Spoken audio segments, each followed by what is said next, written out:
2 crore kilo बम गिरा।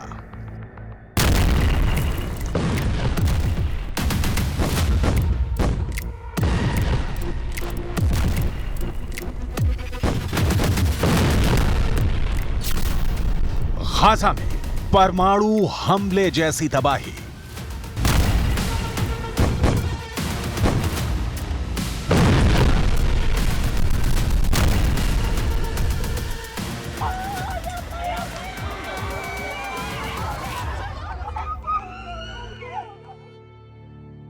Gaza में परमाणु हमले जैसी तबाही मची हुई है और गाजा को बचाने के लिए कोई भी आगे नहीं आ रहा है। फिलिस्तीन के लोग इसलिए भी परेशान हैं। लगातार बड़े बड़े दावे करने वाले इस्लामी दुनिया की एकमात्र वाहिद एटमी कुव्वत पाकिस्तान भी कहीं नजर नहीं आ रहा है। वो पाकिस्तान जो खुद को फिलिस्तीनियों की रक्षा करने के बड़े बड़े दावे और लंबे लंबे डायलॉग मारता था, वो पाकिस्तान भी गायब है। ऐसे वक्त में जब फिलिस्तीन के लोग ये उम्मीद कर रहे थे कि वेस्ट एशिया के 22 अरब देशों को मिलाकर इजराइल का मुकाबला करेंगे, ऐसे वक्त में इस्लामिक मुल्कों में ही एक दूसरा कदर मच गया है। अब पाकिस्तान और अफगानिस्तान के बीच जंग की नौबत आ चुकी है और उसकी वजह है पाकिस्तान के मियांवाली एयरबेस पर आतंकवादी हमला, अफगानिस्तान पाकिस्तान का शरणार्थी संकट।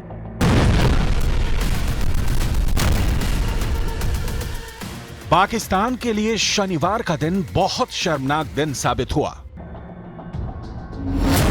क्योंकि तहरीक-ए-जिहाद पाकिस्तान नाम के एक संगठन ने पाकिस्तान के मियांवाली ट्रेनिंग एयरबेस पर सुबह हमला किया। 9 फिदाइन हमलावरों ने एयरबेस पर अटैक किया। इस हमले में पाकिस्तान के 3 लड़ाकू विमान जला दिए गए और पाकिस्तान एयरफोर्स के जवानों का कत्ल कर दिया गया। इस पूरे हमले में पाकिस्तान के अंदर बहुत भारी तबाही हुई है, लेकिन ऐसा लगता है कि पाकिस्तान की आर्मी अपनी हार को छुपाने की कोशिश कर रही है। पाकिस्तान की आर्मी ने एक बयान जारी कर कहा है कि 4 नवंबर 2023 को सुबह पाकिस्तान की वायुसेना के मियांवाली ट्रेनिंग एयरबेस पर आतंकवादी हमला हुआ। हमले के दौरान पहले से ही जमीन पर खड़े 3 विमानों और एक फ्यूल टैंक को नुकसान पहुंचा है।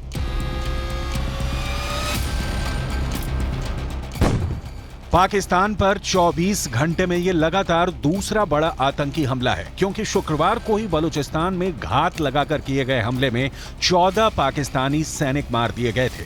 जब पाकिस्तान ने परमाणु परीक्षण किए थे, तब हमास भी पाकिस्तान की बहुत तारीफ कर रहा था, लेकिन अब फिलिस्तीन की सुरक्षा के दावे करने वाला पाकिस्तान सिर्फ जुबानी जमा खर्च करके ही काम चला रहा है। फिलिस्तीन और इजराइल के नाम पर पाकिस्तान के एक्सपर्ट सिर्फ जहर ही उगलते रहे हैं। और जरा अपने दुश्मनों से सीखिएगा। 1948 में जब इसराइल की रियासत बनती है और उसके बाद गोल्डा मेयर, एक यहूदी औरत जो उनकी प्राइम मिनिस्टर बहुत मशहूर, उससे एक अखबारी जर्नलिस्ट ने इंटरव्यू लिया। Golda Meir wanted to buy weapons for the state of Israel, और इसराइल के पास उस वक्त पैसे नहीं थे। अमेरिका ने उनको इतने पैसे देने शुरू नहीं किए थे, और चारों तरफ अरब मुल्क, मुसलमान मुल्क जो थे, ऑब्वियसली दे वर हॉस्टाइल कि Israel was transplanted with in the Muslim heartland. तो इसराइल को अपने दफा के लिए वेपन्स चाहिए थे। तो उस जर्नलिस्ट ने गोल्डा मेयर से कहा कि आप अपना सारा बजट असलहे की खरीदारी पर खर्च कर रहे हैं, क्यों?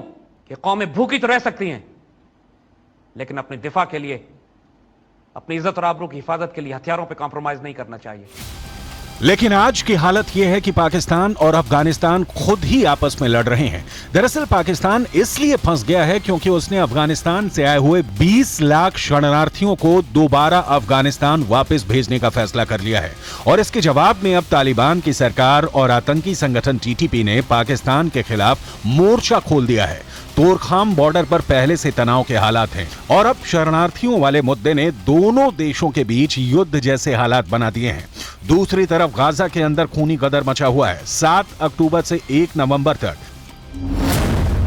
गाजा पट्टी के अंदर इजराइल 18,000 टन बम गिरा चुका है। 1 टन में 1,000 किलोग्राम होते हैं। इस तरह से अगर 18,000 टन को किलोग्राम में बदलें तो यह संख्या आती है करीब 1 करोड़ 80 लाख। यानी 29 दिनों के युद्ध में इजराइल गाजा पर करीब 2 करोड़ किलोग्राम के बम गिरा चुका है।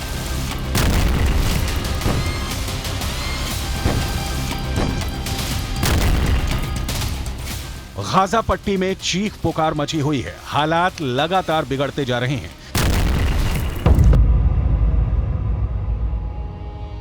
अस्पतालों में ईंधन नहीं है। जो ईंधन है उसको भी इजरायल के मुताबिक हमास छीन रहा है। फिलिस्तीन के अखबारों के मुताबिक लोगों की सर्जरी अस्पतालों के अंदर बिना एनेस्थीसिया के यानी बिना सुन्न किए ही कर दी जा रही है। लोग मलबों के अंदर अपने परिवार को तलाशते फिर रहे हैं। लोगों के पास खाने पीने का सामान खत्म हो रहा है। किराने की दुकानों पर कुछ बचा नहीं है। अब तक करीब 200 राहत सामग्री के ट्रक रफा क्रॉसिंग से गाजा में आए हैं, लेकिन यह पर्याप्त नहीं है। 20 करोड़ की आबादी का पेट भर पाना इतना आसान नहीं है। राहत सामग्री की कमी होती जा रही है। पूरा गाजा मलबे में तब्दील होता जा रहा है। 1,40,000 इमारतें ध्वस्त कर दी गई हैं। हालात काबू से बाहर निकलते जा रहे हैं और कोई गाजा की मदद के लिए नहीं आ रहा है।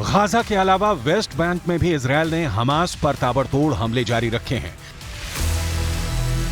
हालात ये हैं कि 7 अक्टूबर से लेकर अब तक वेस्ट बैंक के अंदर 1200 से ज्यादा लोग गिरफ्तार हो चुके हैं। इनमें से 700 से ज्यादा लोग हमास से जुड़े हुए हैं। लेबनान के अंदर भी दक्षिण के बॉर्डर पर इजरायल का पलटवार जारी है और हमारे रिपोर्टर ने अपने कैमरे पर जंग की लाइव तस्वीरों को कैद किया है। बहुत ज़्यादा स्थिति यहाँ पर ख़राब है और कभी भी कहीं भी अटैक हो जा रहा है। बस यहाँ से कोशिश कर रहे हैं कि यहाँ से किसी तरह से यहाँ से निकल पाएँ, लेकिन ये हमारे रास्ते में ही हमें दिखाई दे रहा है। आप तस्वीर देखिए, ये देखिए तस्वीर, किस तरह से लगातार धुएं का गुब्बार यहाँ पर उठ रहा है। काफर शोबा इलाका है ये, जहाँ अभी अभी निशाना बनाया गया है इजराइल की तरफ से। ये तस्वीर देखिए, ये तस्वीर आप लगातार न्यूज़ 18 इंडिया युद्ध भूमि से दिखा रहा है कि आखिर क्या स्थिति यहाँ पर बनी हुई है। ये देखिए, ये इजराइल ने हमला किया है अभी अभी। मेरे पीछे आप देखिए तस्वीर, मैं आपको दिखाना चाहूँगा। ये इजरायली आर्मी की पोस्ट यहाँ पर है और इसके ठीक पास में ही यहाँ पर हमला किया गया है। तो आप देख सकते हैं कि स्थिति क्या बनी हुई है।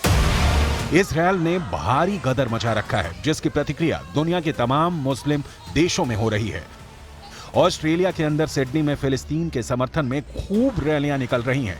लोग फिलिस्तीन के झंडे लेकर नारेबाजी कर रहे हैं, लेकिन इसका असर लगभग 0 है। लेबनान की राजधानी बेरूत में भारी हंगामा हो रहा है। हिजबुल्लाह के पीले झंडों से सड़कें पटी हुई हैं। विरोध प्रदर्शन के बाद भी इजरायल और अमेरिका को कोई फर्क नहीं पड़ रहा है। तमाम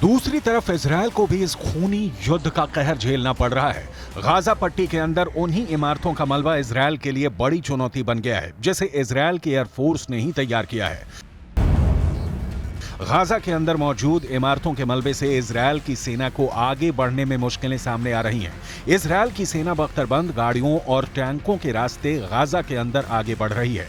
एयर कवर के लिए इजरायल एयरफोर्स के ड्रोन और लड़ाकू विमान भी गाजा के आसमान में मंडरा रहे हैं, लेकिन गाजा के अंदर करीब 1,40,000 ध्वस्त इमारतों का मलबा बिखरा हुआ है और ऐसे में गाजा के अंदर टैंकों और बख्तरबंद गाड़ियों को रास्तों पर मलबे की रुकावट झेलनी पड़ रही है।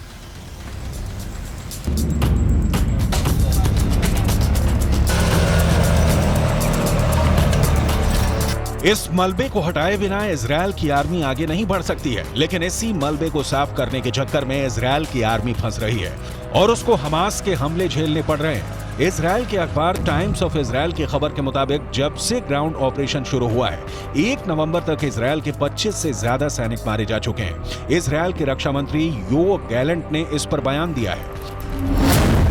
कि गाजा में हमास आतंकवादियों के खिलाफ चल रही लड़ाई में इजराइल डिफेंस फोर्स के सैनिकों की मौत एक कठिन और दर्दनाक झटका है। हमारे दिल और विचार उनके प्रिय परिवारों के साथ है।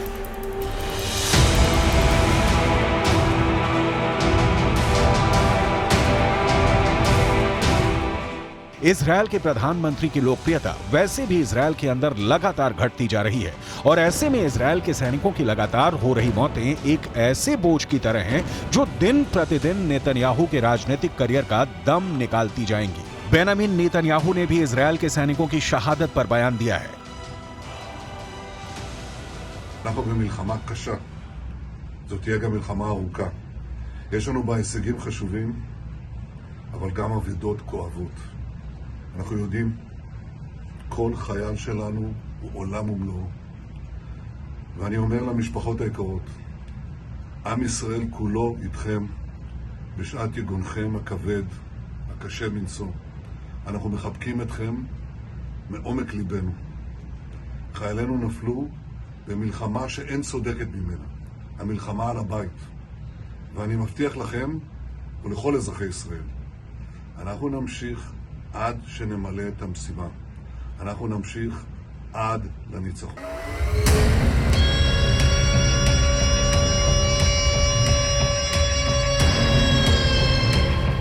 कुल मिलाकर ये जंग गाजा और इजराइल दोनों पर भारी पड़ रही है।